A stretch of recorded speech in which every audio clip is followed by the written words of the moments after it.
Everyone, this is Shivam here and आज की इस वीडियो के अंदर हम बात करने वाले हैं उस टॉपिक के बारे में जिस टॉपिक को बच्चे अक्सर जो है पसंद नहीं करते हैं क्योंकि उन्हें समझ में नहीं आ रहा होता है कि यहाँ पे आखिरकार चल क्या रहा है। जी, मैं बात करने वाला हूँ एमओटी थ्योरी को लेके कि एमओटी थ्योरी होती क्या है। तो एमओटी थ्योरी से पहले मैं अगर बात करूँ तो केमिकल बॉन्डिंग के अंदर हमने ऑलमोस्ट सारी की सारी चीज़ें पढ़ ली हैं, चाहे वो हमारे पास डिफरेंट थ्योरीज हैं लाइक वीबीटी हो गई, वेस्पर थ्योरी हो गई, मेरे पास कंसेप्ट ऑफ हाइब्रिडाइजेशन हो गया, shape and geometry of molecule कैसे फाइंड आउट करते हैं। उसके अलावा हमारे पास जो और छोटी छोटी थ्योरीज हैं लाइक सजन सिंगुलेट इलेक्ट्रॉन थ्योरी हो गई, Sidgwick theory of maximum covalency हो गई, मेरे पास लेविश थ्योरी हो गई। एंड इसके अलावा हमारे पास जो अदर कंसेप्ट है लाइक ओवरलैपिंग हमारे पास होती है जब, तो किस तरीके से ओवरलैपिंग देखने को मिलते हैं, कौन कौन सी ओवरलैपिंग पॉसिबल होती है, कौन सी ओवरलैपिंग पॉसिबल नहीं होती है, कोवैलेंसी क्या होती है, वैलेंस शेल क्या होते हैं, वैलेंस शेल इलेक्ट्रॉन क्या होते हैं, ये सारा का सारा कंसेप्ट हमारे पास पढ़ चुके हैं हम। अब जो आखिरी टॉपिक बचा हुआ है मेरे पास केमिकल बॉन्डिंग के अंदर वो है एमओटी थ्योरी। बच्चों को ये समझ में नहीं आती है क्योंकि टीचर्स की कहीं ना कहीं गलती होती है, बच्चों को वो उस कदर नहीं समझाते हैं एमओटी थ्योरी को जिस कदर उन्हें समझानी चाहिए। ठीक है, बिलीव मी, इस कदर एमओटी थ्योरी मैं आपको समझाऊंगा कि नेक्स्ट टाइम दोबारा आपको नोटबुक खोलने की जरूरत नहीं पड़ेगी, चीजें जो है यहाँ पर छप जाएगी एकदम तरीके से। ठीक है, तो चलिए स्टार्ट करते हैं। एमओटी की थ्योरी की मैं बात करूं तो एमओटी का मतलब मेरे पास है मॉलिक्यूलर ऑर्बिटल थ्योरी। एमओटी का मतलब क्या है मेरे पास, मॉलिक्यूलर ऑर्बिटल थ्योरी। ठीक है, एमओटी थ्योरी क्या बात करती है मेरे पास, एमओटी थ्योरी बात करती है कि जो मेरे पास एटॉमिक ऑर्बिटल्स हैं वो आपस में जब ओवरलैप करेंगे, आपस में जब कंबाइन करेंगे, कंबाइन करने के बाद वो कुछ नए ऑर्बिटल्स बनाते हैं और वो नए ऑर्बिटल जो बनाते हैं उन्हीं को हम क्या कहते हैं, मॉलिक्यूलर ऑर्बिटल कहते हैं। तो मेरे पास जो एमओटी थ्योरी है वो किस चीज को लेके बात करती है, जो नया मॉलिक्यूल बना है उसके मॉलिक्यूलर ऑर्बिटल को लेके। नहीं समझ में आया, मैं बताता हूं। मान लो मेरे पास एक एटम है हाइड्रोजन, दूसरा एटम है हाइड्रोजन, इसके पास जो ऑर्बिटल होगा उसी को मैं एटॉमिक ऑर्बिटल कहूंगा, इसके पास जो ऑर्बिटल होगा उसको मैं एटॉमिक ऑर्बिटल कहूंगा क्योंकि मेरे पास ये एक एटम प्रेजेंट है, ये मॉलिक्यूल नहीं है। उसी तरीके से इस हाइड्रोजन का जो मेरे पास ऑर्बिटल होगा उसी को मैं एटॉमिक ऑर्बिटल कहूंगा। जो एटम्स के ऑर्बिटल होते हैं उन्हीं को हम एटॉमिक ऑर्बिटल कहते हैं। जब ये दोनों हाइड्रोजन कंबाइन कर जाएंगे और कंबाइन करके क्या बनाएंगे, H2 बनाएंगे, तो इस H2 के पास जो ऑर्बिटल प्रेजेंट होंगे उसी को हम क्या कहते हैं, मॉलिक्यूलर ऑर्बिटल कहते हैं। इस H2 के पास जो ऑर्बिटल प्रेजेंट होंगे उसी को हम क्या कहते हैं, मॉलिक्यूलर ऑर्बिटल कहते हैं क्योंकि ये जो ऑर्बिटल शो करेगा वो किसका ऑर्बिटल होगा, एक मॉलिक्यूल का। H2 क्या है मेरे पास, एक मॉलिक्यूल है। ठीक है, एक बात तो आपको समझ में आ गई होगी, atomic orbital and molecular orbital में क्या डिफरेंस है। ठीक है, एटॉमिक ऑर्बिटल का मतलब है मेरे पास एटम के ऑर्बिटल एंड मॉलिक्यूलर ऑर्बिटल का मतलब है मेरे पास मॉलिक्यूल के ऑर्बिटल। ठीक है, और जब इन दोनों के ऑर्बिटल जो है कंबाइन होंगे, इसका जो 1s ऑर्बिटल है इसके 1s ऑर्बिटल के साथ जब कंबाइन होगा तब जाके मुझे इस H2 का मॉलिक्यूलर ऑर्बिटल देखने को मिलेगा। अब ये 1s और 1s क्यों कंबाइन हुए, क्योंकि हमने क्या देखा था, हमने देखा था कि जो एटॉमिक ऑर्बिटल है वो कौन से कंबाइन करते हैं, वैलेंस शेल ऑर्बिटल कंबाइन करते हैं। ठीक है, अब मेरे पास हाइड्रोजन की इलेक्ट्रॉनिक कॉन्फ़िगरेशन क्या है, मेरे पास 1s1। ठीक है, तो अब मेरे पास जब इनके एटॉमिक ऑर्बिटल कंबाइन करेंगे तो इसके पास तो सिर्फ और सिर्फ कौन सा ऑर्बिटल प्रेजेंट है, s ऑर्बिटल प्रेजेंट है। तो इसके दोनों के क्या कंबाइन करेंगे मेरे पास, इसका भी 1s कंबाइन करेगा, इसका भी 1s कंबाइन करेगा और ये 1s एटॉमिक ऑर्बिटल कंबाइन करके क्या बना लेंगे, मॉलिक्यूलर ऑर्बिटल कंबाइन बना लेंगे। ठीक है, अब देखो एक एमओटी थ्योरी की खास बात क्या है जो दूसरी थ्योरी से अलग है। जितनी भी मैंने पहले थ्योरी पढ़ी थी उन सब ने वैलेंस शेल इलेक्ट्रॉन और वैलेंस शेल के ऊपर ध्यान दिया था।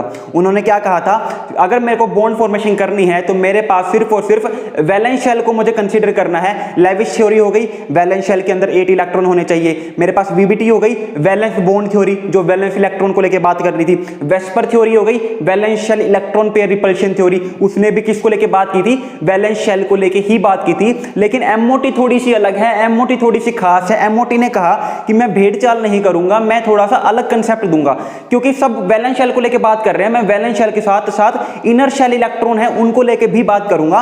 और एमओटी ने क्या कहा कि वैलेंस शेल के साथ साथ मेरे पास वैलेंस शेल के साथ साथ जो इनर शेल इलेक्ट्रॉन है वो भी बॉन्डिंग में पार्टिसिपेट करते हैं। मेरे पास वैलेंस शेल के साथ साथ इनर शेल इलेक्ट्रॉन भी बॉन्डिंग में पार्टिसिपेट करते हैं, उनका भी अपना पूरा का पूरा रोल रहता है बॉन्डिंग फॉर्मेशन करने में। राइट, तो ये मेरे पास थोड़ा थोड़ा बेसिक करता चल रहा हूं, हाई लेवल तक चलेंगे फिर एमओटी डायग्राम पे आएंगे। इतनी बातें समझ में आ गई। कि MOT ने जो है वैलेंस शेल के साथ साथ इनर शेल इलेक्ट्रॉन को भी बताया कि इनर शेल इलेक्ट्रॉन भी बॉन्डिंग करते हैं। इट्स नॉट लाइक कि सारा कुछ जो है वैलेंस शेल के इर्द गिर्द घूमता है। हाँ, डिसाइडिंग फैक्टर जो है वो वैलेंस शेल करते हैं, लेकिन इनर शेल इलेक्ट्रॉन भी बॉन्डिंग में पार्टिसिपेट करते हैं। अब आपके पास क्वेश्चन अराइज ये हो रहा होगा, सबसे पहले जब आप MO डायग्राम देखते हो तो आपको एक माइंड जहन में जरूर आती होगी, ये डब्बे डब्बे जो बन रहे हैं वो क्या है, और एक ही ऑर्बिटल जब कंबाइन कर रहे हैं तो एक नीचे डब्बा बना रहा हूं, एक मैं ऊपर डब्बा बना रहा हूं। काफी खराब टर्म है वैसे डब्बा डब्बा, ठीक है, उन्हें हम मॉलिक्यूलर ऑर्बिटल कहते हैं, जिन्हें मैं डब्बा कह रहा हूं, बट समझ के चलो एक बार, ठीक है, क्योंकि मैं चाहता हूं आप फील करो चीजों को। आप एकदम, मैं आपको एकदम इस तरीके से लेके चल रहा हूं कि आपको कुछ भी नहीं आता, आपको इवन ये भी नहीं पता वो जो डब्बे हैं वो मॉलिक्यूलर ऑर्बिटल है। इस तरीके से मैं आपको फील करके समझाना चाहता हूं, ठीक है। अब जो नेक्स्ट क्वेश्चन मेरे पास अराइज हो रहा है कि एक डब्बा नीचे क्यों बन रहा है, एक डब्बा ऊपर क्यों बन रहा है, यानी कि एक मॉलिक्यूलर ऑर्बिटल नीचे क्यों है, एक मॉलिक्यूलर ऑर्बिटल ऊपर क्यों है।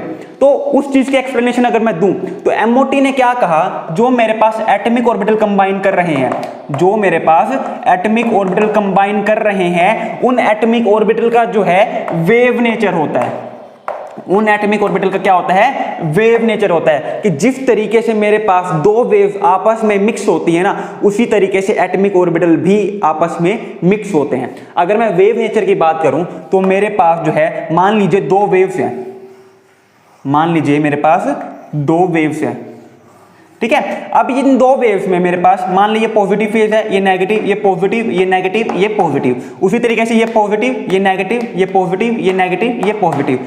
जब मेरे पास दो वेव कंबाइन करेगी और उन दोनों ही वेव्स की जो मेरे पास फेज है, पॉजिटिव के ऊपर पॉजिटिव फेज लाई करेगी, नेगेटिव के ऊपर नेगेटिव फेज लाई करेगी, तो वहां पे मुझे क्या देखने को मिलता है, वहां पे मुझे कंस्ट्रक्टिव इंटरफेरेंस देखने को मिलता है। वहां पे मेरे पास क्या देखने को मिलता है, कंस्ट्रक्टिव इंटरफेरेंस देखने को मिलता है। कंस्ट्रक्टिव इंटरफेरेंस का मतलब क्या है, दोनों वेव्स आपस में कंबाइन होके, मेरे पास दोनों वेव्स आपस में कंबाइन होके एक बड़ी वेव्स बना लेगी। क्यों? क्योंकि पॉजिटिव पॉजिटिव के ऊपर लाई कर रहा है, नेगेटिव नेगेटिव के ऊपर लाई कर रहा है, और मुझे रिजल्टेंट जो वेव देखने को मिलेगी वो क्या हो जाएगी, एक बड़ी वेव, ठीक है। मेरे पास एक जो रिजल्टेंट वेव आएगी वो कैसे आ जाएगी, बड़ी वेव आ जाएगी, और इसी को मैं क्या कहता हूं, कंस्ट्रक्टिव इंटरफेरेंस कहता हूं। कंस्ट्रक्टिव का मतलब है कि वहां पे मेरे पास पॉजिटिव ओवरलैपिंग हुई है, और मुझे कंस्ट्रक्टिव का मतलब क्या है, बनना, ठीक है। तो ये दोनों वेव्स आपस में कंबाइन हो जाएगी, कंस्ट्रक्शन शो करेगी, और जो पहले छोटी छोटी वेव्स थी वो बड़ी वेव्स में कन्वर्ट हो जाएगी। और एक फिनोमेना कब होता है, जब मेरे पास पॉजिटिव के ऊपर पॉजिटिव लाई करता है और नेगेटिव के ऊपर नेगेटिव लाई करता है। इसी को हम क्या कहते हैं, कंस्ट्रक्टिव इंटरफेरेंस कहते हैं, राइट। इतना समझ में आ गया। अब हम बात करते हैं दूसरे इंटरफेरेंस की। अगर मेरे पास जो वेव है, जो मेरे पास दो वेव है, उसमें एक तो केस ये हो सकता है कि वो एक के ऊपर एक लाई करे, दूसरा केस ये भी तो हो सकता है ना कि मेरे पास पॉजिटिव के ऊपर नेगेटिव फेज लाई करे, ठीक है। पॉजिटिव के ऊपर मेरे पास क्या लाई करे, नेगेटिव फेज, नेगेटिव के ऊपर पॉजिटिव फेज, पॉजिटिव के ऊपर नेगेटिव, नेगेटिव के ऊपर पॉजिटिव, और पॉजिटिव के ऊपर नेगेटिव। मेरे पास दो ही तरीके से तो वेव कंबाइन कर सकती है। एक तो ये कि दोनों का जो फेज है वो सेम हो, और एक वो जब मेरे पास दोनों वेव का फेज जो है वो अपोजिट हो। अगर मेरे पास इस तरीके से लाई करेगी वेव एक दूसरे के ऊपर, तो यहां पे मुझे जो इंटरफेरेंस देखने को मिलता है वो क्या होता है, डिस्ट्रक्टिव इंटरफेरेंस। यहां पे मेरे पास क्या देखने को मिलेगा, डिस्ट्रक्टिव इंटरफेरेंस देखने को मिलेगा। डिस्ट्रक्टिव इंटरफेरेंस का मतलब क्या है, मेरे पास वो वेव का जो एम्पलीट्यूड है वो छोटा हो जाएगा। तो यहां पे मेरे पास जो इतनी बड़ी बड़ी वेव्स थी दो, वो क्या हो जाएंगी, छोटी हो जाएंगी, वो क्या हो जाएंगी, छोटी देखने को मुझे मिल जाएंगी। अब यहां पे मेरे पास जो वेव है वो क्या हो गई, छोटी देखने को मिल गई, और इसी को मैं क्या कहता हूं, डिस्ट्रक्टिव इंटरफेरेंस कहता हूं, ठीक है। इतना समझ में आ गया। तो यानी कि मेरे पास जब दो वेव कंबाइन कर रही है तो मेरे पास वहां पे दो फिनोमेना हो सकते हैं, एक कंस्ट्रक्टिव इंटरफेरेंस और एक डिस्ट्रक्टिव इंटरफेरेंस। अगर मैं कंस्ट्रक्टिव इंटरफेरेंस की बात करता हूं तो कंस्ट्रक्टिव इंटरफेरेंस में मुझे एक बड़ी रिजल्टेंट वेव देखने को मिलती है, और डिस्ट्रक्टिव इंटरफेरेंस में मुझे क्या देखने को मिलती है, एक छोटी वेव देखने को मिलती है, राइट। एक छोटी वेव देखने को मिलती है। यहां पे मेरे पास जो फेज है वो आपस में बड़ी हो जाती है। इतना सबको समझ में आ गया, ठीक है। तो यहां पे मेरे पास जब कंस्ट्रक्टिव इंटरफेरेंस हुआ, जब मेरे पास कंस्ट्रक्टिव इंटरफेरेंस हुआ, तो यहां पे मेरे पास क्या हो गया, एम्पलीट्यूड इंक्रीज हो गया। यहां पे मेरे पास एम्पलीट्यूड क्या हुआ है, इंक्रीज हुआ है। जबकि मेरे पास जब डिस्ट्रक्टिव इंटरफेरेंस हुआ, जब मेरे पास डिस्ट्रक्टिव इंटरफेरेंस हुआ, तो मेरे पास जो एम्पलीट्यूड है वो क्या हो गया, डिक्रीज हो गया। यहां पे मुझे एम्पलीट्यूड डिक्रीज देखने को मिल गया। इतना समझ में आ गया सबको, कोई भी दिक्कत नहीं है। स्ट्रक्चर ऑफ एटम के अंदर हमारे पास ये मॉडल था कि एक जब वेव इंटरेक्ट करती है तो कंस्ट्रक्टिव इंटरफेरेंस हो सकता है और डिस्ट्रक्टिव इंटरफेरेंस हो सकता है, ये बात सबको पता है। एमओटी ने क्या कहा, जो मेरे एटॉमिक ऑर्बिटल है ना, जो मेरे एटॉमिक ऑर्बिटल है, जब वो कंबाइन करते हैं, तो जब वो एटॉमिक ऑर्बिटल कंबाइन करेंगे तो उनका वेव नेचर होता है, यानी कि वो भी दो तरीके के इंटरफेरेंस शो कर सकती है, या तो वो कंस्ट्रक्टिव इंटरफेरेंस करेगी या फिर वो डिस्ट्रक्टिव इंटरफेरेंस करेगी। नहीं समझ में आया, चलो समझाते हैं दोबारा। इतना समझ में आ गया, वेव की फॉर्म में आपको समझ में आ गया। अब हम बात करते हैं एटम को लेके, क्योंकि हमारा वेव से कोई लेना देना नहीं है, स्ट्रक्चर ऑफ एटम से लेना देना नहीं है, हमें बात करनी है एटम को लेके। अगर ये समझ में नहीं आया तो वेव को फायदा नहीं है समझाने का, राइट। मेरे पास एक एटॉमिक ऑर्बिटल है, मेरे पास दूसरा एटॉमिक ऑर्बिटल है, राइट। इसका कैसा नेचर है, वेव नेचर है। इसका कैसा नेचर है, वेव नेचर है। उसी तरीके से इस एटॉमिक ऑर्बिटल का जो नेचर है वो भी क्या है, वेव नेचर है। मेरे पास मान लो ये दो वेव प्रेजेंट है। अब मेरे पास जो एटॉमिक ऑर्बिटल हैं उनकी भी फेज होती है। हमने देखा था कि एटॉमिक ऑर्बिटल की भी फेज होती है जब मैंने आपको ऑर्बिटल समझाए थे, एक पॉजिटिव फेज और एक नेगेटिव फेज। और अगर मुझे बॉन्डिंग करनी है तो मुझे वहां पे क्या देखने को चाहिए, वहां पे मुझे दोनों का सेम फेज ओवरलैप करता हुआ दिखना चाहिए। तो मान लो इसका पॉजिटिव फेज है, इसका पॉजिटिव फेज है। पॉजिटिव फेज की वेव जब दूसरे पॉजिटिव वेव की फेज के साथ ओवरलैप करेगी तो मुझे वहां पे क्या देखने को मिलेगा, कंस्ट्रक्टिव इंटरफेरेंस देखने को मिलेगा। यहां पे मुझे क्या देखने को मिलेगा, कंस्ट्रक्टिव इंटरफेरेंस देखने को मिलेगा। और ये कंस्ट्रक्टिव इंटरफेरेंस किस चीज के लिए रिस्पॉन्सिबल है, बॉन्डिंग के लिए रिस्पॉन्सिबल है। ये किस चीज के लिए रिस्पॉन्सिबल है, बॉन्डिंग के लिए। और मेरे पास जब ये एटॉमिक ऑर्बिटल कंबाइन करेंगे तो यहां पे क्या हो जाएगा, इस तरीके से कंबाइन कर जाएंगे। यहां पे मेरे पास इस तरीके से एटॉमिक ऑर्बिटल जो है कंबाइन कर जाएंगे। यहां पे भी पॉजिटिव फेज है, यहां पे भी पॉजिटिव फेज है। और इस कॉम्बिनेशन से रिस्पॉन्सिबल क्या होगा, मेरे पास एम्पलीट्यूड इंक्रीज होगा। जैसा कि मैंने आपको बताया था कंस्ट्रक्टिव इंटरफेरेंस में क्या होता है, एम्पलीट्यूड इंक्रीज होता है। और प्रोबेबिलिटी ऑफ फाइंडिंग इलेक्ट्रॉन जो है, इलेक्ट्रॉन प्रोबेबिलिटी जो है वो भी क्या हो जाएगी, इंक्रीज हो जाएगी। इलेक्ट्रॉन प्रोबेबिलिटी भी क्या हो जाएगी, मेरे पास इंक्रीज हो जाएगी। इतना समझ में आया। और जब मेरे पास दो चीज कंबाइन करके एक नई चीज बनाती है और वो खुशी खुशी हो रही होती है, कॉम्बिनेशन से मेरे पास क्या होता है, एनर्जी डिक्रीज देखने को मिलती है। यहां पे मेरे पास क्या होगी, एनर्जी डिक्रीज देखने को मिलेगी as compared to atomic orbital. Atomic orbital की जो एनर्जी है उससे कम होगी मेरे पास इस मॉलिक्यूल की एनर्जी, क्योंकि यहां पे मेरे पास कंस्ट्रक्टिव इंटरफेरेंस हुआ है। बॉन्डिंग जब भी होती है तो मेरे पास मॉलिक्यूल की एनर्जी हमेशा डिक्रीज होती है, ये बात याद रखो। तो ये मेरे पास क्या था, मान लो एक हाइड्रोजन का एटम था, ये मेरे पास दूसरा हाइड्रोजन का एटम था। मेरे पास ये क्या बन गया, हाइड्रोजन का मॉलिक्यूल बन गया H2। ठीक है, ये मेरे पास क्या था, एक एटॉमिक ऑर्बिटल था, ये मेरे पास एक एटॉमिक ऑर्बिटल था। और ये मेरे पास जो है दूसरा एटॉमिक ऑर्बिटल था। और जब दो एटॉमिक ऑर्बिटल कंबाइन करते हैं तो मुझे क्या देते हैं, मॉलिक्यूलर ऑर्बिटल देते हैं। ये मुझे क्या देते हैं, मॉलिक्यूलर ऑर्बिटल प्रोवाइड करते हैं। और ये मॉलिक्यूलर ऑर्बिटल किसका है, H2 का मॉलिक्यूलर ऑर्बिटल है, जिसकी एनर्जी क्या है, मेरे पास कम है। अब देखो, अब हमें नहीं पता कि जब सामने वाले जो दो ऑर्बिटल आ रहे हैं उनकी फेज क्या है। क्या पता पॉजिटिव के सामने पॉजिटिव आ जाए और क्या पता पॉजिटिव के सामने नेगेटिव आ जाए। क्या पता वहां पे कंस्ट्रक्टिव इंटरफेरेंस हो, क्या पता डिस्ट्रक्टिव इंटरफेरेंस हो। प्रोबेबिलिटी तो दोनों ही है ना, प्रोबेबिलिटी तो 1/2 की है, 50-50 केस है। तो एक प्रोबेबिलिटी तो ये है कि ये वाला काम हो जाए, और दूसरी प्रोबेबिलिटी मेरे पास क्या है कि मेरे पास जो एक ऑर्बिटल है वो पॉजिटिव फेज में हो और जो दूसरा ऑर्बिटल है वो कैसी फेज में हो, नेगेटिव फेज में हो। और जब मेरे पास पॉजिटिव और नेगेटिव फेज आपस में ओवरलैप करते हैं तो वहां पे मुझे क्या देखने को मिलेगा, वहां पे मुझे जो है डिस्ट्रक्टिव इंटरफेरेंस देखने को मिलेगा। ठीक है, वहां पे क्या देखने को मिलेगा, मुझे डिस्ट्रक्टिव इंटरफेरेंस देखने को मिलेगा। और ये किसके लिए रिस्पॉन्सिबल होती है, ये बॉन्ड एंटी बॉन्डिंग के लिए रिस्पॉन्सिबल होती है, यानी कि बॉन्ड डिसोसिएट करने के लिए रिस्पॉन्सिबल होती है, जिसको हम क्या कहते हैं, एंटी बॉन्डिंग। बॉन्डिंग का मतलब बॉन्ड फॉर्मेशन होना, एंटी बॉन्डिंग का मतलब है बॉन्ड डिसोसिएट होना।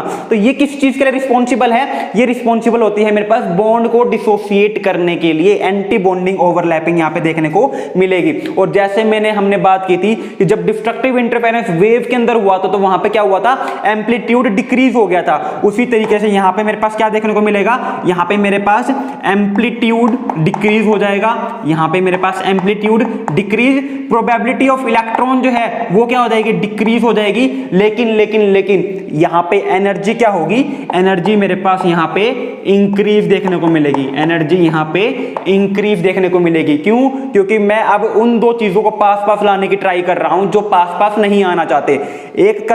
दो दुश्मन अगर पास पास आएंगे तो वहां पे कुछ ना कुछ भोकाल मचेगा ही, वहां पे कुछ ना कुछ गर्माहट होगी ही, और उस गर्माहट की वजह से क्या होती है, एनर्जी इंक्रीज हो जाएगी। तो ये और ये पास में नहीं आना चाहते। क्यों? क्योंकि यहां पे इसका पॉजिटिव फेज है और ये नेगेटिव फेज है, और इनको पता है कि जब पॉजिटिव और नेगेटिव पास पास आएंगे तो वो ओवरलैपिंग नहीं करते हैं, वहां पे बॉन्ड डिसोसिएट होता है, ना कि बॉन्ड फॉर्म होता है। और कहीं पे बॉन्ड डिसोसिएट हो रहा होता है तो उस टाइम पे हमारे पास एनर्जी क्या होती है, इंक्रीज देखने को मुझे मिल रही होती है। यानी कि जब मेरे पास एटॉमिक ऑर्बिटल कंबाइन करते हैं तो ये दो केसेस देखने को मिलेंगे, यानी कि दो केसेस देखने को मिलेंगे। एक तो मेरे पास कंस्ट्रक्टिव इंटरफेरेंस जो कि बॉन्डिंग के लिए रिस्पॉन्सिबल है, और दूसरा मेरे पास डिस्ट्रक्टिव इंटरफेरेंस जो कि एंटी बॉन्डिंग के लिए रिस्पॉन्सिबल है। और इसमें मेरे पास एम्पलीट्यूड और इलेक्ट्रॉन की फाइंडिंग की प्रोबेबिलिटी जो है वो डिक्रीज हो जाएगी, और मेरे पास जो एनर्जी है वो इंक्रीज हो जाएगी। इतना सबको समझ में आ गया?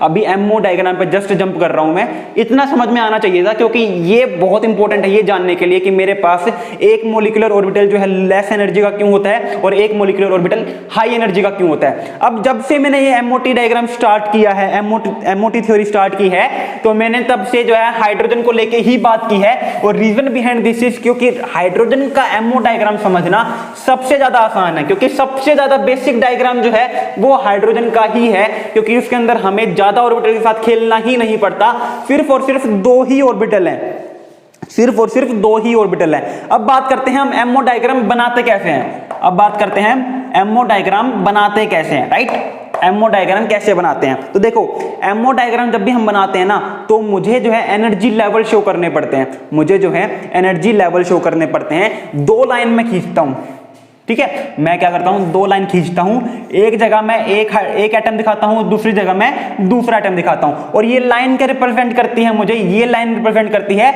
ऑर्बिटल की एनर्जी। ये लाइन क्या रिप्रेजेंट करती है मेरे पास, ऑर्बिटल की एनर्जी, ठीक है, कि ऑर्बिटल मेरे पास जो गिवन है उनकी क्या क्या एनर्जी है। क्योंकि मेरे पास अगर मान लो मल्टी ऑर्बिटल प्रेजेंट होंगे, एक से ज्यादा ऑर्बिटल प्रेजेंट होंगे मेरे पास, तो वहां पे उनकी एनर्जी डिफरेंस भी देखने को मिलेगी। और ये मेरे पास बहुत इंपॉर्टेंट एस्पेक्ट होता है एमओ डायग्राम बनाने के लिए। तो ये लाइन रिप्रेजेंट करती है मुझे ऑर्बिटल की क्या एनर्जी मेरे पास देखने को मिल रही है। अब हाइड्रोजन है, दूसरा हाइड्रोजन है, इनके पास कौन कौन से ऑर्बिटल होते हैं, इसके लिए आपको इलेक्ट्रॉनिक कन्फिगरेशन लिखनी पड़ती है। हाइड्रोजन है मेरे पास, इसकी इलेक्ट्रॉनिक कन्फिगरेशन होती है 1s1, यानी कि इसके पास s ऑर्बिटल प्रेजेंट है, और उस s ऑर्बिटल में सिर्फ और सिर्फ एक ही इलेक्ट्रॉन प्रेजेंट है, राइट। तो यहां पे मैंने क्या किया, एक 1s ऑर्बिटल बना दिया। अब एक बात बताओ, ये भी हाइड्रोजन है, ये भी हाइड्रोजन है, तो दोनों सेम एटम प्रेजेंट है, तो दोनों के जो ऑर्बिटल्स हैं उनकी एनर्जी भी क्या होगी, सेम। तो अगर मेरे पास सेम एटम प्रेजेंट होते हैं तो उनके जो ऑर्बिटल्स जब हम बनाते हैं तो आपको उनको एकदम पैरेलल लिखना है, क्योंकि उनकी एनर्जी सेम होती है। ये बहुत इंपॉर्टेंट एस्पेक्ट रहता है। जब मैं आपको हेटेरोडायटमिक मॉलिक्यूल के डायग्राम बनवाऊंगा तब मेरे पास जो है ऑब्वियस सी बात है, एक दूसरा एटम होगा, एक दूसरा एटम होगा, तो इनके ऑर्बिटल्स की एनर्जी भी उस टाइम पे डिफरेंट देखने को हमें मिलेगी। तो एक ऊपर होगी, एक नीचे देखने को मिलेगी मुझे। लेकिन जब मेरे पास एटम ही सेम है, उनके पास जब मैं ऑर्बिटल जिनके साथ ओवरलैपिंग करवा रहा हूं वो ऑर्बिटल भी सेम है, तो उनकी एनर्जी भी क्या होगी, मेरे पास सेम होगी। तो ये मुझे क्या बनाने हैं, एकदम एक दूसरे के पैरेलल ही बनाने होते हैं, राइट। अब देखो इसके अंदर मेरे पास कितने इलेक्ट्रॉन है, एक इलेक्ट्रॉन है। इसके अंदर मेरे पास कितने इलेक्ट्रॉन है, एक इलेक्ट्रॉन है, ठीक है। एक ऑर्बिटल है 1s का, उसके अंदर एक एक इलेक्ट्रॉन प्रेजेंट है। इतनी बात सबको समझ में आ गई। अब मैंने आपको क्या बताया था, ये मेरे पास एक एटम है, ये मेरे पास एक एटम है, ये मेरे पास दूसरा एटम है। जब मेरे पास दो एटम कंबाइन करते हैं तो वो किस तरीके से कंबाइन करते हैं, एज अ वेव कंबाइन करते हैं। और जब मेरे पास दो atom as a wave combine करेंगे तो मेरे पास वहां पे दो प्रोबेबिलिटी है। एक तो क्या कि वो कंस्ट्रक्टिव इंटरफेरेंस शो कर दे, एक तो क्या वो कंस्ट्रक्टिव इंटरफेरेंस शो कर दे, और दूसरा क्या वो डिस्ट्रक्टिव इंटरफेरेंस शो कर दे। एक वो शो कर सकते हैं कंस्ट्रक्टिव इंटरफेरेंस और वो शो कर सकते हैं डिस्ट्रक्टिव इंटरफेरेंस, ठीक है। प्रोबेबिलिटी क्योंकि दोनों ही है, 1/2 मेरे पास दोनों की प्रोबेबिलिटी मिला के टोटल प्रोबेबिलिटी 1 बनेगी। क्योंकि हमें तो नहीं पता ना कि स्पेस में कौन से दो एटम आपस में पास पास आ रहे हैं कंबाइन करने के लिए, तो क्या पता पॉजिटिव पॉजिटिव पास पास आ रहे हो, क्या पता पॉजिटिव नेगेटिव पास पास आ रहे हो। तो कंस्ट्रक्टिव अगर इंटरफेरेंस देखने को मिलेगी, कंस्ट्रक्टिव ओवरलैपिंग होगी, तो वो किसके लिए रिस्पॉन्सिबल होती है, बॉन्ड फॉर्मेशन के लिए। और ये मेरे पास किसके लिए रिस्पॉन्सिबल होती है, बॉन्ड को डिसोसिएट करने के लिए। ये बात सबको पता है, सबको मैं समझा चुका हूं, बार बार एक ही बात बताने का कोई भी फायदा नहीं है, ठीक है। कंस्ट्रक्टिव इंटरफेरेंस में बॉन्ड फॉर्मेशन होगी तो मैंने यहां पे क्या कहा था, एनर्जी जो है वो क्या होती है, डिक्रीज देखने को मिलती है, और यहां पे मेरे पास जो एनर्जी है वो इंक्रीज देखने को मिलती है। ठीक है, एनर्जी इंक्रीज देखने को मिलेगी। ये एनर्जी डिक्रीज और ये एनर्जी इंक्रीज किसके कंपेयर में है? अब मैं कह रहा हूं एनर्जी इंक्रीज हो गई, उसको कोई सेंस है? किसके कंपेयर में एनर्जी इंक्रीज हो गई? पहले क्या एनर्जी थी, अब कितनी एनर्जी है? मैं कह रहा हूं मैं अच्छा बच्चा हूं as compared to that one, मैं कह रहा हूं मैं अच्छा हूं, आप मान लोगे अच्छा हूं, लेकिन किसके कंपेयर में? मुझे अपनी अच्छाई दिखाने के लिए किसी के साथ कंपेयर तो करना पड़ेगा ना, कि मैं उस बंदे से अच्छा हूं या फिर मैं उस बंदे से बुरा हूं। ठीक है, तो यहां पे मेरे पास वही है, जो ये एनर्जी इंक्रीज हुई है और ये जो एनर्जी डिक्रीज हुई है, ठीक है, ये किसके कंपेयर में होती हैं? एटॉमिक ऑर्बिटल के कंपेयर में देखने को मिलती है। ये जो एटॉमिक ऑर्बिटल है ना, ये मैंने क्या शो कर रखी है, इनकी एनर्जी ही तो शो करी है ना। ये लाइन क्या शो कर रही है मुझे? एटॉमिक ऑर्बिटल की एनर्जी शो कर रही है। ठीक है, अब मेरे पास दो प्रोबेबिलिटी है, एक कंस्ट्रक्टिव और एक डिस्ट्रक्टिव, क्योंकि दोनों ही हो सकते हैं। तो जब मेरे पास कंस्ट्रक्टिव इंटरफेरेंस होगा तो मेरे पास जो मॉलिक्यूल का ऑर्बिटल बनेगा उसकी एनर्जी क्या हो जाएगी? उसकी एनर्जी डिक्रीज हो जाएगी। ठीक है, ये मुझे क्या शो कर रही है? कंस्ट्रक्टिव इंटरफेरेंस शो कर रही है। ये क्या शो कर रही है? कंस्ट्रक्टिव इंटरफेरेंस शो कर रही है, यानी कि ये शो कर रही है मुझे बॉन्ड फॉर्मेशन को। ये चीज शो कर रही है मेरे पास बॉन्ड फॉर्मेशन को। कैसे पता चला? क्योंकि जब मेरे पास कंस्ट्रक्टिव इंटरफेरेंस होती है, बॉन्ड फॉर्मेशन होती है, तो एनर्जी डिक्रीज हो जाती है, और एनर्जी किसके कंपेयर में कम होती है? एटॉमिक ऑर्बिटल के। एटॉमिक ऑर्बिटल की एनर्जी इतनी है, इसकी एनर्जी इतनी है, राइट। और मेरे पास दूसरा केस क्या है, वहां पे डिस्ट्रक्टिव इंटरफेरेंस हो जाए, और डिस्ट्रक्टिव इंटरफेरेंस होगा तो मेरे पास एनर्जी जो है वो इंक्रीज देखने को मिल जाएगी कंपेयर टू एटॉमिक ऑर्बिटल। इस वजह से जब हम ऑर्बिटल के साथ खेलते हैं तो ये दो दो डब्बे बने होते हैं। ये दो डब्बे क्या रिप्रेजेंट कर रहे होते हैं मुझे? मॉलिक्यूल ऑर्बिटल शो कर रहे होते हैं मुझे। ये क्या शो कर रहे होते हैं? मॉलिक्यूल के ऑर्बिटल शो कर रहे होते हैं। और एक बहुत इंपॉर्टेंट पोस्टुलेट है मेरे पास एमओटी थ्योरी का। एमओटी थ्योरी क्या कहती है? सॉरी, एमओटी थ्योरी नहीं है, एमओ थ्योरी, राइट। टी से तो रिप्रेजेंट थ्योरी होती है।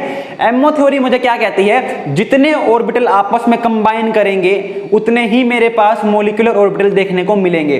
मैं नहीं समझ में आया, यहाँ पे कितने ऑर्बिटल कंबाइन कर रहे हैं एटम के? दो एटॉमिक ऑर्बिटल कंबाइन हुए हैं, यहाँ पे दो एटॉमिक ऑर्बिटल कंबाइन हुए हैं। और कितने मॉलिक्यूलर ऑर्बिटल बने हैं? दो ही तो मॉलिक्यूलर ऑर्बिटल बने हैं ना। तो एमओ थ्योरी यही कहती है मुझे कि जितने ऑर्बिटल, जितने एटॉमिक ऑर्बिटल कंबाइन करेंगे उतने ही मॉलिक्यूलर ऑर्बिटल देखने को मिलेंगे। इट्स नॉट लाइक कि 4 एटॉमिक ऑर्बिटल कंबाइन कर रहे हैं और मुझे 5 या फिर 3 या फिर 6 मॉलिक्यूलर ऑर्बिटल देखने को मिल रहे हैं। ऐसा कभी भी नहीं होगा। 4 एटॉमिक ऑर्बिटल कंबाइन हुए हैं तो 4 ही मॉलिक्यूलर ऑर्बिटल देखने को मुझे मिलेंगे। ये बात सबको समझ में आ गई? बिल्कुल आ गई। अब मेरे पास नेक्स्ट चीज क्या रहती है? मेरे पास नेक्स्ट चीज रहती है इनके अंदर इलेक्ट्रॉन को फिल करना। इनके अंदर इलेक्ट्रॉन को फिल करना। कितने इलेक्ट्रॉन हैं? 2 इलेक्ट्रॉन हैं। ठीक है, अब हम जब बात करते हैं डिफरेंट रूल की, अबोव रूल, हंट्स रूल, ठीक है, और पॉली एक्सक्लूजन प्रिंसिपल की, तो हम क्या कहते हैं? जो लोअर एनर्जी ऑर्बिटल हैं, जो लोअर एनर्जी सबशेल है, उनको पहले फिल करो, उसके बाद हाई एनर्जी को फिल करो। ये हाई एनर्जी, ये लो एनर्जी, कौन सा पहले फिल होगा? लो एनर्जी वाला। और एक ऑर्बिटल के अंदर कितने मैक्सिमम इलेक्ट्रॉन आ सकते हैं? 2। एक ऑर्बिटल के अंदर कितने इलेक्ट्रॉन आ सकते हैं? मेरे पास 2 इलेक्ट्रॉन आ सकते हैं। तो जब यहाँ पे 2 इलेक्ट्रॉन प्रेजेंट हैं मेरे पास, तो इसी को हमने क्या बनाया? इसी को मैंने कहा एमओ डायग्राम ऑफ H2। इसको मैंने क्या कहा दिया? अब ammo diagram of H2, right. अब मेरे पास 1s है और 1s है। अब यहाँ पे है ना, हमने कई बार देखा होता है सिग्मा 1s लिखा होता है, सिग्मा 2x, पाई 2px, पाई 2py, सिग्मा 2pz। वो क्या है? वो मतलब इतना तो समझ में आ गया, उनका नेमिंग कैसे करते हैं हम। देखो सिंपल सा है, सिग्मा बॉन्ड मैंने आपको बताया कैसे बनता है। जब मेरे पास हेड टू हेड ओवरलैपिंग होती है सिग्मा बॉन्ड बनता है। पाई बॉन्ड कैसे बनता है? जब साइड वाइज ओवरलैपिंग होती है। तो मैंने आपको जब ऑर्बिटल करवाए थे, इसलिए मैंने आपको शुरू में ही ऑर्बिटल करवा दिए थे, और मैंने आपको उस टाइम पे स्पेसिफाई भी किया था। अभी आपको बेशक लगे कि ये वीडियो यूजलेस है, अभी आपको बेशक लगे कि इस वीडियो कोई भी काम नहीं है, लेकिन जब हम आगे बढ़ेंगे एमओ डायग्राम की तरफ, केमिकल बॉन्डिंग के अंदर आगे बढ़ते जाएंगे, वो जो डायग्राम्स मैंने बनाए थे ऑर्बिटल्स को आपको लेके समझाया था, वही काम आने वाले हैं। उसके अंदर मैंने आपको प्रॉपर ओवरलैपिंग समझाई थी। वीडियो नहीं देखी है तो लिंक आपको डिस्क्रिप्शन बॉक्स में मिल जाएगा, चेकआउट कर लेना ताकि आपको समझ में आ जाए। और मैंने उसमें आपको बताया था एस ऑर्बिटल सिर्फ और सिर्फ क्या करते हैं? हेड टू हेड ओवरलैपिंग करते हैं, और हेड टू हेड ओवरलैपिंग से मेरे पास क्या बनता है? सिग्मा बॉन्ड बनता है। तो मेरे पास एक एस का ऑर्बिटल दूसरे एस के ऑर्बिटल के साथ जब कंबाइन कंबाइन कर रहा है तो मेरे पास जो मॉलिक्यूल का ऑर्बिटल बनेगा वो कैसा बनेगा, सिग्मा ही तो बनेगा। यहाँ पे सिग्मा पाई क्या रिप्रेजेंट कर रहा होता है, यहाँ पे सिग्मा पाई रिप्रेजेंट करता है बॉन्ड कैसा बना है, सिग्मा बॉन्ड बना है या फिर पाई बॉन्ड बना है। ठीक है, अब आपने देखा होगा नाम क्या होता है यहाँ पे, sigma 1s, sigma 2s, pi star 2px, इस टाइप के नाम देखने को मिलते हैं। ठीक है, तो यहाँ पे मैंने जो है इसको नाम दूंगा मैं सिग्मा 1s, सिग्मा 1s। क्यों, क्योंकि यहाँ पे मेरे पास 1s ऑर्बिटल जो है दूसरे 1s ऑर्बिटल के साथ कंबाइन करके मेरे को सिग्मा बॉन्ड दे रहा है। तो यहाँ पे मुझे ये क्या रिप्रेजेंट करता है, ये रिप्रेजेंट करता है मेरे पास कि एटम के कौन से ऑर्बिटल आपस में कंबाइन हुए हैं। तो यहाँ पे 1s और 1s ही तो कंबाइन हुआ है ना, इसलिए मैंने 1s लिखा है और 1s और 1s कंबाइन करके सिग्मा बॉन्ड बना रहा है, इसलिए मैंने इसको सिग्मा लिखा है। ठीक है, तो सिग्मा 1s। अब यहाँ पे लिखूंगा मैं सिग्मा स्टार 1s, यहां पे क्या लिखता हूं मैं, सिग्मा स्टार 1s। इसका क्या मतलब है, स्टार मैंने लिखाया होता है एंटी बॉन्डिंग को रिप्रेजेंट करने के लिए, स्टार मैंने यहां पे यूज किया है एक high energy orbital use show करने के लिए, क्योंकि यहां पे देखो बनेगा सिग्मा बॉन्ड ही, जब s और s कंबाइन कर रहे हैं तो सिग्मा बॉन्ड ही तो बनेगा। इसका मतलब ये थोड़ी ना कि डिस्ट्रक्टिव इंटरफेरेंस हो गई तो सिग्मा की जगह पाई बन जाएगा। जब मेरे पास s ऑर्बिटल के पास ये कैपेसिटी ही नहीं है पाई बॉन्ड बनाने की, तो एंटी बॉन्डिंग में पाई कैसे बन जाएगा। तो जो बॉन्ड नीचे बनता है ना, सिग्मा बनेगा तो ऊपर भी सिग्मा आएगा, नीचे पाई बनेगा तो ऊपर भी पाई बनेगा। क्यों, क्योंकि है तो मेरे पास एक ही ऑर्बिटल, मेरे पास है तो s ऑर्बिटल, तो कंबाइन करके तो वो सिग्मा बॉन्ड ही बनाएंगे, चाहे वो एंटी बॉन्डिंग में बनाए चाहे वो बॉन्डिंग में बनाए। तो सिग्मा लिखा है मैंने सिग्मा बॉन्ड रिप्रेजेंट करने के लिए, 1s लिखा है मैंने क्योंकि मेरे पास 1s और 1s ऑर्बिटल कंबाइन कर रहे हैं। स्टार मैंने लगाया है, स्टार का मतलब क्या है, स्टार मुझे रिप्रेजेंट करता है एंटी बॉन्डिंग को, स्टार मुझे रिप्रेजेंट करता है एंटी बॉन्डिंग को, या फिर आप कह सकते हो स्टार मुझे रिप्रेजेंट करता है हाई एनर्जी को, कि यहाँ पे मेरे पास इस ऑर्बिटल की एनर्जी जो है वो क्या है, हाई है। तो ये रिप्रेजेंट करता है मुझे स्टार। इतना समझ में आ गया। तो ये मेरे पास सिग्मा 1s है और ये मेरे पास सिग्मा स्टार 1s है। और हमेशा एक बात याद रखना, मेरे पास अगर कहीं पर भी बॉन्ड फॉर्मेशन होना है, अगर कहीं पर भी बॉन्ड फॉर्म होगा तो वहां पर बॉन्ड फॉर्मेशन करने के लिए एक ही कंडीशन है, क्या, मेरे पास इलेक्ट्रॉन जो है वो बॉन्डिंग में प्रेजेंट होना चाहिए, मेरे पास इलेक्ट्रॉन जो है वो बॉन्डिंग में प्रेजेंट होना चाहिए। अगर यहाँ पे 2 इलेक्ट्रॉन है, यहाँ पे भी 2 इलेक्ट्रॉन हो जाते हैं तो ये एक दूसरे के इफेक्ट को कैंसिल आउट कर देते हैं और वहां पे बॉन्ड फॉर्मेशन देखने को नहीं मिलता, जो कि हमें कौन बताता है, बॉन्ड ऑर्डर। आपने सुना होगा, आपने एक टर्म सुनी होगी बॉन्ड ऑर्डर। बॉन्ड ऑर्डर आखिरकार होता क्या है, बॉन्ड ऑर्डर ना हम ये कह देते हैं कि बॉन्ड ऑर्डर हमें बताता है कि उनके बीच में सिग्मा बॉन्ड है, पाई बॉन्ड है, डबल बॉन्ड है, ट्रिपल बॉन्ड है, क्या है, बल्कि मैं कहता हूं बॉन्ड ऑर्डर मुझे बताता है कि वहां पे बॉन्ड बनेगा या नहीं बनेगा, और अगर बॉन्ड बन रहा है तो कितना स्ट्रॉन्ग बॉन्ड बन रहा है।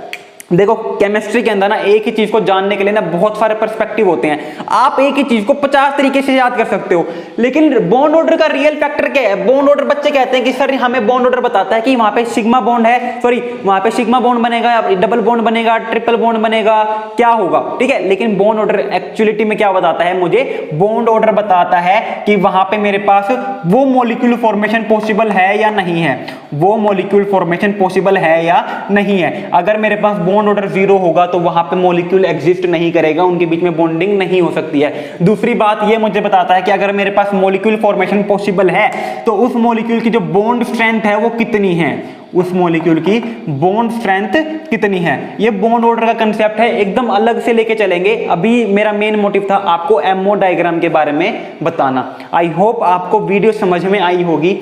कोई भी डाउट हो, कोई भी दिक्कत हो, मुझे कमेंट सेक्शन में कमेंट कर देना। ज्यादा बड़ी वीडियो नहीं बना रहा हूं क्योंकि इतना समझने के लिए भी आपको टाइम चाहिएगा, ठीक है। मैंने समझा दिया, आपको समझ में आ गया, लेकिन आप एक बार खुद रिकॉल करना, इसको अपने नोटबुक्स में लिख लेना अच्छे से, ताकि आपको ये बार बार भूलने के ना पड़े। मैंने आपको कहा था यहाँ पे छपवाऊंगा मैं आपको चीजों को, और आई थिंक आपके यहाँ पे छप गई होगी। आपको अब ये बार बार यहाँ पे इसके ऊपर माथा मारने की जरूरत नहीं है कि आखिरकार बुक में हो क्या रहा है। अभी बहुत सारी चीजें और बाकी है एमओटी डायग्राम के बारे में जानने के लिए, बट मैं ज्यादा बड़ी वीडियो बनाना नहीं चाहता हूं, क्योंकि ज्यादा बड़ी वीडियो बनाऊंगा आपके लिए हेक्टिक हो जाएगा इसको कंटिन्यूसली इतने टाइम तक देखना।